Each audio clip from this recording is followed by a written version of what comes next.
Kia ora and welcome back to the BIA podcast series Be On Air. We're here at Meetings 2026 and we've had some fabulous guests.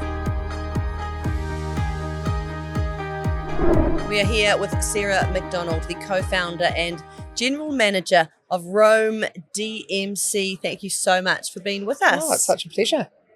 Tell us first about Roam DMC. What is it that you're offering? Well, the big news this week is it's our first birthday. So every year at meetings, we have a birthday because we launched this time last year. So that's pretty cool. Thank you so much. We're in the terrible twos. But Roam DMC was born out of, it's a passion point, to be fair. Myself and my co-founder and business partner, Jenny Walsh, we have a strong, long background in the business event sector. Myself in destination bureaus and marketing, and Jen in delivery across full event agency.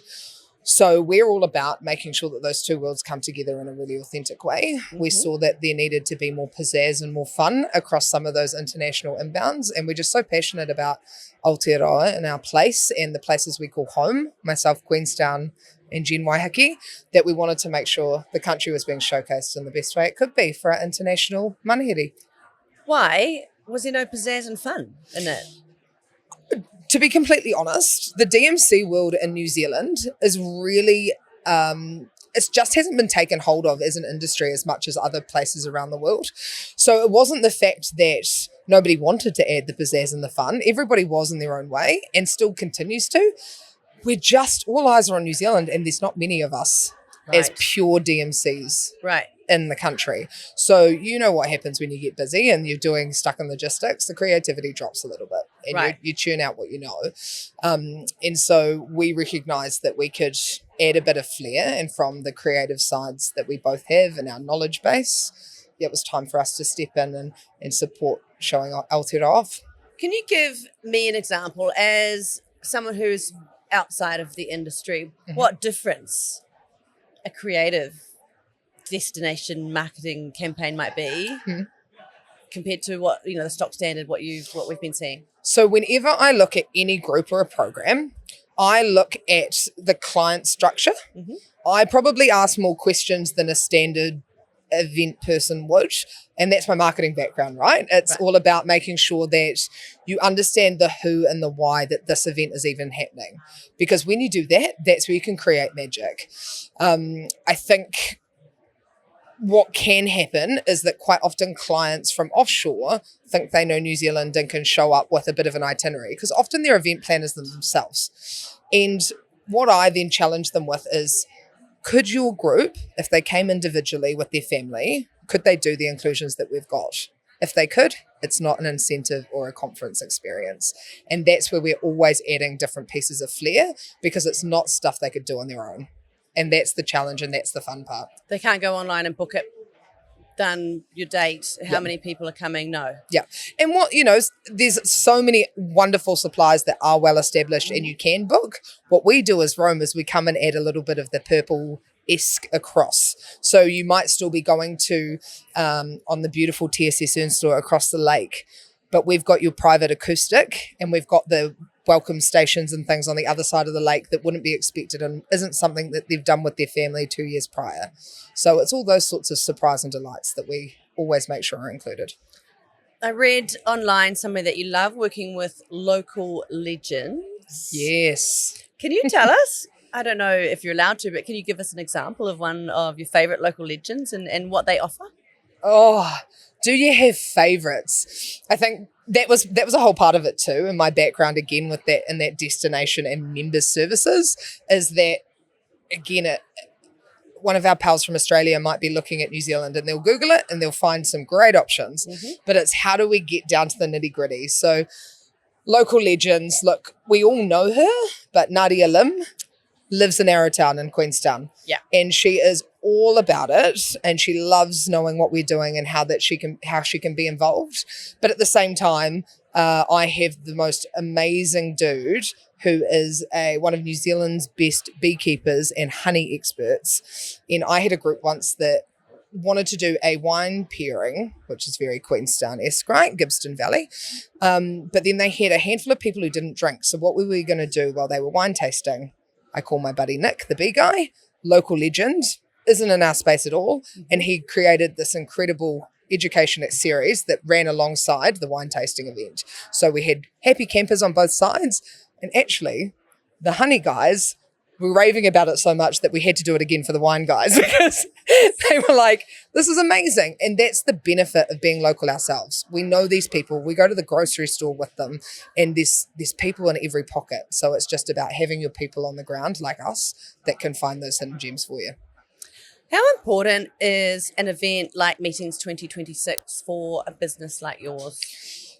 Super important. You know, we are only a year old, while our experience and our network is very vast and wide, and it's why, you know, we're in our terrible twos and absolutely loving life. But it gives us the footprint and opportunity to get in front of a lot of people. We don't have the marketing budget to be out on sales calls every other day of the week. The way that they create a platform here for us, small and big, all of us singing from the same song sheet and rowing in the same walker, is so important for the industry. It creates that excitement, and you've been walking around or you've been seeing people come past the podcast studio here. It's all about the hugs, the smiles, the heys. This is the place people want to be, and it's still always coming down to people. And remembering, right? Remembering people you may have met in the past, but they've kind of slipped your mind. And Completely. This obviously is a brand new convention centre. We got there, NZICC. Something like this in Auckland going to help your company based in Queenstown. Yeah, completely. Because look, the NZICC puts New Zealand even more on the map than it had been before. We have so much to offer, and having this as the anchor to really showcase and get the world's attention will just mean that the groups will continue to come back here. They know that they've got the confidence for the big pieces of business that need to happen within four walls. But what I'm loving and seeing, and what I work with, and when big groups like this come to, is they want to see the rest of the country. Our country is so consumable, even in a short amount of time. So people may come here for a conference year one, they'll do the highlights. They'll come back year two, and then they want to do extensions to our smaller regions. Brilliant. That's why we're there, and that's why we're there to help move groups around and executive groups from the centre point in Tamaki Makaurau. What is the difference? What does a business event group, a business or executive traveller, as you say, need that's different? Help? No, they need... It's a really interesting question, actually, because they need the nuts and bolts. They need the confidence in the things that put a program together. So that anybody that's coming and moving a big group, it is hard blooming work. Every person has their own personal needs. They always change, but they need to have that support on the ground to make sure that, as I say, that confidence is there. They need transfers, they need hotel beds, they need all of that stuff on paper, but then they need to be surprised and delighted, because often they've come, like all of us too, the burnout economy is real, and New Zealand is in such a beautiful position to help support not only their business needs, but needs as humans, and that's how we can showcase. And I think that's what makes us stand out in our manaakitanga compared to other places in the world. What a place to do it, like Queenstown, right? I mean, is that why you based yourself there, or do you have history with the place? Well, anyone who's been, it's pretty obvious why I based myself there. It is a very special part of the world. But before starting Roam DMC, I was head of the Convention Bureau in Queenstown for 5 years. So my kaupapa has always bbeen supporting that region and our surrounding regions. Originally hailing from Dunedin. I'm a South Island girl through and through. But it is a really special place. But to be completely honest with you, what's driving me and driving Roam to do different now is showing some of our smaller regions and showcasing some of our smaller regions what particularly incentive business is and how they can be involved in it. Because sometimes, having been in the bureaus, the smaller bureaus just need some support because they're not as resourced. Every pocket of our country has something spectacular to offer. It doesn't just have to be the ones that are showcased or known around the world. So what is incentive business? Like, how does it relate to this industry, and what is so different about it? What's so, I mean, I guess there's so many opportunities in it. Yeah. So I think we look after all business events, but I lean into incentives because I do truly believe that is the sweet spot for New Zealand, for all of New Zealand. So an incentive is any time that a company wants to reward their clients or their employees. And what a better place than in New Zealand. Look, we get further reach, I believe, because imagine being a planner in North America and you get to tell your North American clients or your North American employees, I'm taking you to the other side of the world. That already makes them look really good. The spend is higher. They don't often have to be in a meeting space as such. Mm-hmm. They're excited. They feel valued. And we offer the best reward, really, biased bit in the world. So I love playing an incentive because it is so... you can get a little bit more creative, and it's just a really, really special part of the industry. Now, on your first birthday, is there anything you want to celebrate? Is there anything you want to let us know? Well, yes, first birthday. We're so excited to be able to have meetings as our birthday party every year. It's pretty good. But I think a big thing, as long as this comes out timely, is we're hiring.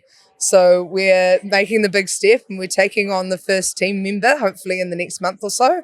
And it's just a nod to how much the industry supported us across both of our suppliers and our buyers, especially our Australian partners and further afield.